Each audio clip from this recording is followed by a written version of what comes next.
창세기 18장 22절에서 26절까지의 말씀입니다. 우리 함께 자리에서 일어나셔서 우리에게 주시는 말씀 같이 읽도록 하겠습니다. 그 사람들이 그곳을 떠나 소돔을 향해 갔습니다. 그러나 아브라함은 여호와 앞에 그대로 서 있었습니다. 아브라함이 다가서면서 말했습니다. 주께서는 의인을 악인과 함께 쓸어버리시렵니까? 만약 그 성에 의인 50명이 있다면 어떻게 하시겠습니까?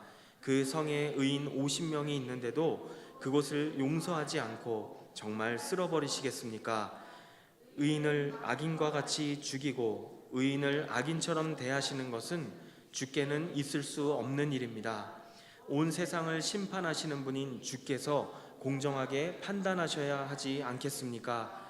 여호와께서 말씀하셨습니다.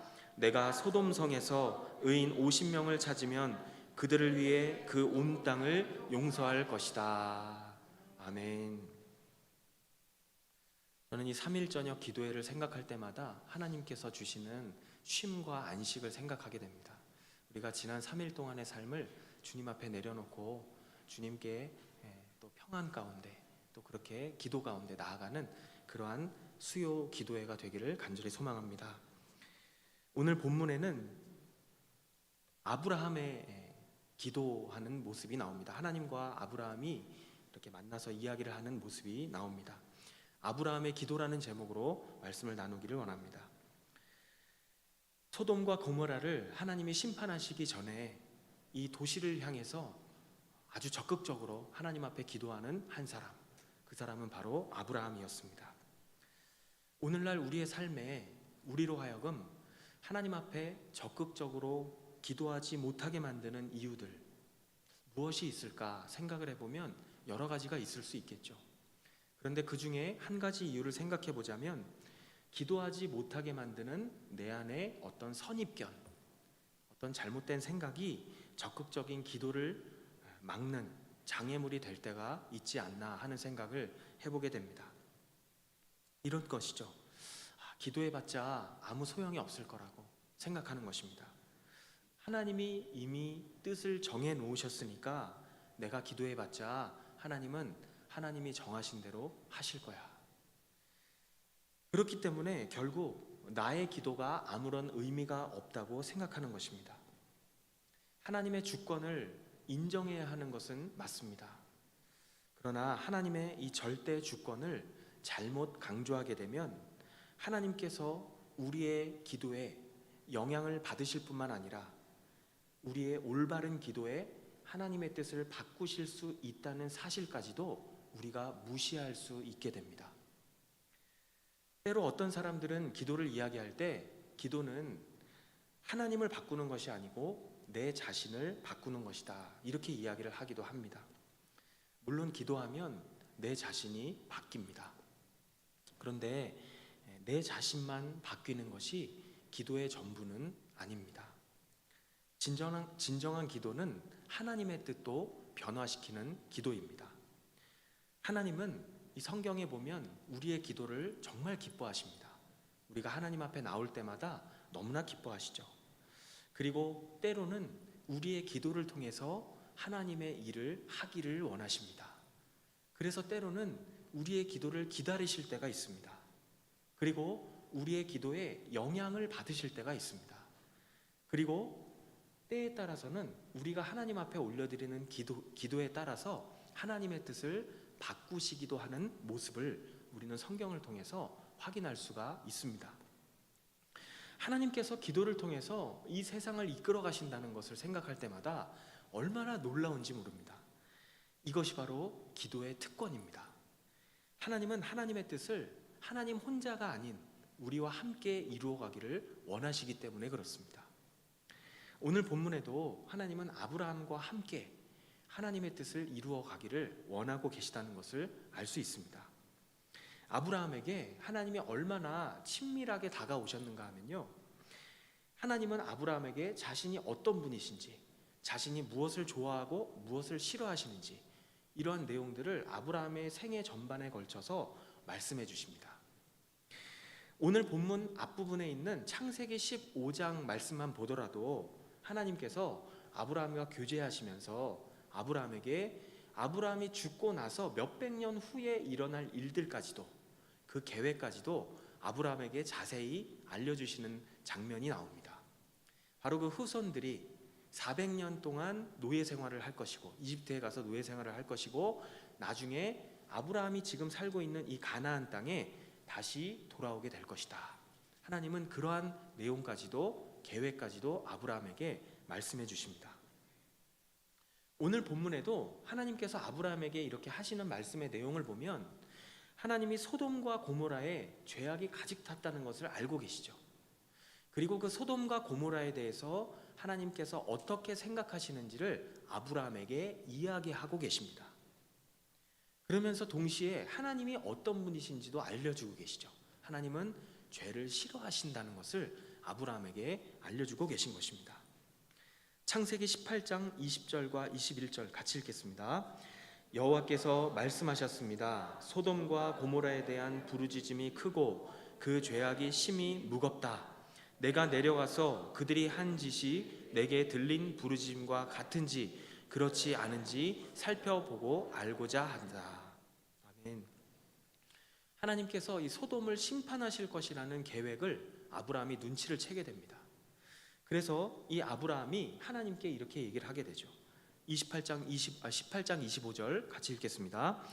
의인을 악인과 같이 죽이고 의인을 악인처럼 대하시는 것은 주께는 있을 수 없는 일입니다.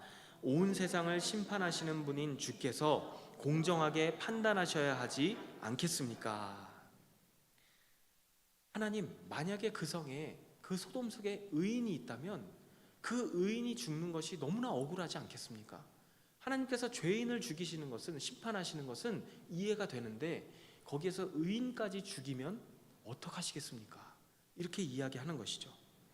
그러면서 이야기하죠. 하나님, 의인 50명만 있어도 그들을 구하기 위해서라도 그 성을 용서해 주시면 안 되겠습니까? 아브라함이 그렇게 이야기를 합니다. 그런데 하나님께서는요, 바로 응답하십니다. 그래, 내가 50명만 의인이 있어도 그 성을 멸망시키지 않겠다. 이렇게 바로 말씀하시죠. 그런데 이 아브라함이 하나님의 빠른 응답에 두려움을 느꼈는지 바로 하나님께 또 이야기하죠. 하나님, 혹시 50명이 안 되면 어떡하나 하는 걱정이 있었겠죠. 45명 의인이 있다 해도 멸망하지 말아 주십시오.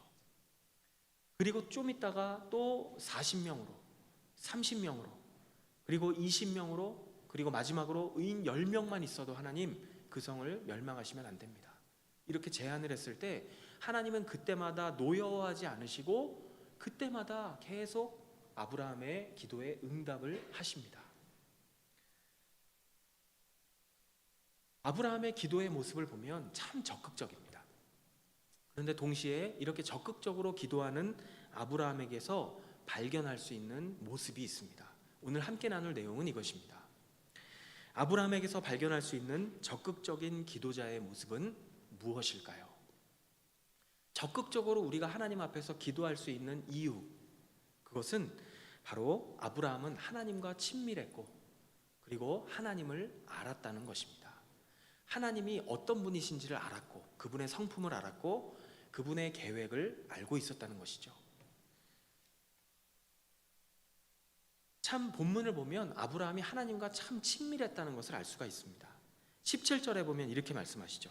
같이 읽겠습니다. 그때 여호와께서 말씀하셨습니다. 내가 지금 하려는 일을 아브라함에게 숨기겠는가? 하나님께서 직접 말씀하시는 것이죠. 아브라함에게 내가 숨길 게 뭐가 있겠어? 그 정도로 하나님은 아브라함을 친밀하게 생각하고 계셨습니다. 야고보서 2장 23절에도 보면 하나님께서 아브라함을 친구처럼 부르셨습니다. 친구라고 부르시는 장면이 나오죠. 그렇다면 하나님은 아브라함을 이렇게 생각하셨는데 아브라함은 하나님을 어떻게 생각했을까요? 먼저 아브라함은 하나님 앞에서 자신이 어떤 존재인지를 정확하게 알고 있었습니다. 27절입니다. 같이 읽겠습니다. 아브라함이 대답했습니다. 제가 비록 먼지와 재 같은 존재에 불과하지만 내 주께 감히 말씀드리겠습니다. 하나님이 너무나 크신 분이라는 것을 알았기 때문에 아브라함은 이 크신 하나님이 자신을 만나 주시는 것만 해도, 자신에게 다가와 주시는 것만 해도 하나님의 은혜라는 것을 알았습니다. 그러면서 동시에 아브라함은 하나님께 소돔에 대한 심판을 들었을 때 하나님의 성품을 붙잡고 지금 기도하고 있습니다. 하나님, 주님께서 의로우신 분 아닙니까? 정말 공정하신 분 아닙니까? 그런데 거기에 의인이 있다면 하나님 어떡하시겠습니까? 하나님의 성품은 그런 분이 아니지 않습니까? 하나님을 알았기 때문에 그 하나님의 성품을 붙잡고 지금 적극적으로 기도할 수 있는 것입니다. 우리도 기도할 때 우리가 적극적으로 기도할 수 있는 이유가 있다면 그것은 우리가 하나님을 알면 알수록, 하나님의 성품이 어떠한지를 우리가 알면 알수록 하나님 앞에 적극적으로 기도할 수 있는 것입니다. 또 하나님의 계획이 어떠한 계획인지를 우리가 알고 있다면, 오늘날에는 하나님께서 이미 하나님의 말씀인 성경을 통해서 하나님이 어떤 분이시고 또 하나님이 어떤 것을 좋아하시고 또 어떤 것을 싫어하시는지를 명확하게 우리에게 보여주셨습니다. 우리가 그 말씀을 통해서 하나님의 성품과 또 하나님의 계획을 붙잡고 우리가 기도할 때 하나님께 적극적으로 기도할 수 있을 것입니다. 아브라함이 이렇게 하나님의 선하시고 공의로우신 성품을 붙잡고 기도했을 때 그 기도의 결과는 어땠을까요? 결국 소돔의 결과를 보면 멸망하고 말았습니다. 그렇다면 아브라함의 기도는 실패한 것인가? 우리 29절 말씀, 19장 29절 말씀 같이 읽겠습니다. 하나님께서는 들판의 성들을 멸망시키실 때 아브라함을 기억하셨습니다. 그래서 롯이 살던 성들을 뒤엎으실 때 그 뒤엎으심 가운데서 롯을 구해 주셨습니다. 이 말씀을 보니까 결국 하나님은 하나님의 심판을 진행하셨습니다. 그런데 그 가운데에서도 아브라함을 기억하셨습니다. 아브라함의 기도를 기억하신 것이죠. 그래서 롯이 살던 그 성읍을 멸망시키실 때 그 가운데 롯을 구해 주셨다고 성경이 말씀합니다. 아브라함의 기도를 통해서 롯이 구원을 받은 것입니다. 기도를 통해서 구원의 역사가 일어난 것. 성경은 항상 구원의 역사와 기도를 연결시켜서 말하고 있습니다. 그걸 가장 잘 보여주는 책 중에 하나가 바로 사도행전입니다. 사도행전은 기도와 하나님의 구원을 아주 밀접하게 함께 언급하고 있는 책입니다. 죽음에서 생명으로 옮겨진 이 구원을 생각할 때마다 우리는 예수님을 생각하지 않을 수가 없습니다. 예수님은 십자가에서 고난을 받고 죽으심을 통해서 우리를 하나님께 나아갈 수 있는, 하나님의 자녀가 될 수 있는 그런 길을, 새롭고 산 길을 열어주셨습니다. 그렇기 때문에 누구나 자신의 죄를 인정하고 하나님 앞에 회개하고 그리고 예수님을 나의 구원자로, 삶의 주인으로 그렇게 진심으로 믿고 받아들이는 사람은 하나님의 자녀로 받아주실 수 있는 은혜가 있게 된 것이죠.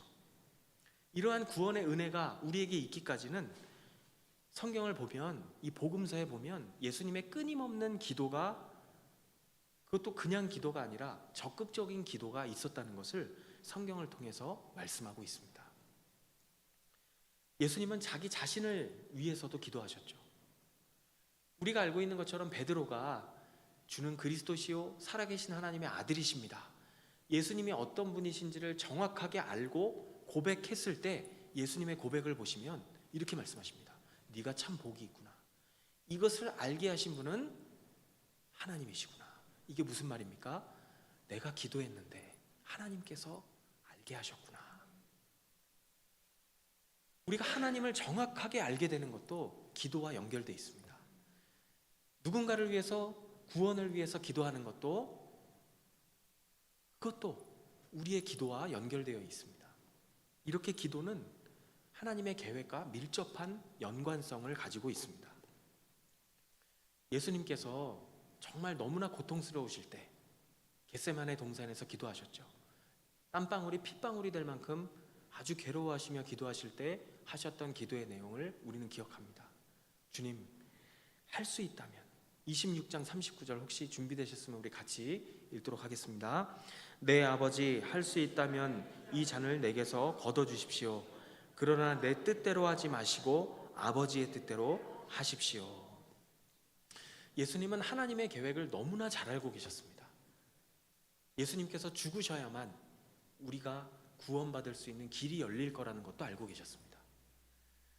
하나님이 어떤 분이신지도 아셨습니다. 죄를 너무나 싫어하시기 때문에 죄 없는 누군가가 그 죄를 대신 다 짊어지고 죽어야 한다는 것도 알고 계셨어요. 하나님이 어떤 분이신지, 하나님의 계획이 무엇인지 너무나 잘 알고 계셨기 때문에 하나님 앞에 적극적으로 기도하실 수 있었습니다. 그리고 그 계획이 예수님을 통해서 이루어져야 되는 그 바로 전날, 예수님은 너무 괴로우셨겠죠. 그러나 그 하나님의 성품과 계획을 기억하며 할 수만 있다면 이 잔을 좀 옮겨주십시오. 그러나 나의 원대로 마옵시고 아버지의 뜻대로 해주십시오. 바로 그렇게 하나님의 성품과 계획을 붙잡고 끝까지 기도하셨던 예수님의 모습을 우리가 성경을 통해서 확인할 수가 있습니다. 그 결과가 바로 이 자리에 있는 우리가 아니겠습니까? 하나님과의 친밀함 속에서 하나님의 성품과 또 하나님의 기뻐하시는 뜻을 따라서 기도할 때 우리는 더욱더 적극적으로 기도할 수 있고, 그리고 하나님께서 우리의 기도를 들으시고 한 걸음 더 나아가 응답하시는 것을 경험할 수 있는 줄로 믿습니다. 바로 이러한 기도의 모습이 우리의 삶 가운데 있기를 간절히 소망합니다. 우리 이 시간 함께 기도하겠습니다.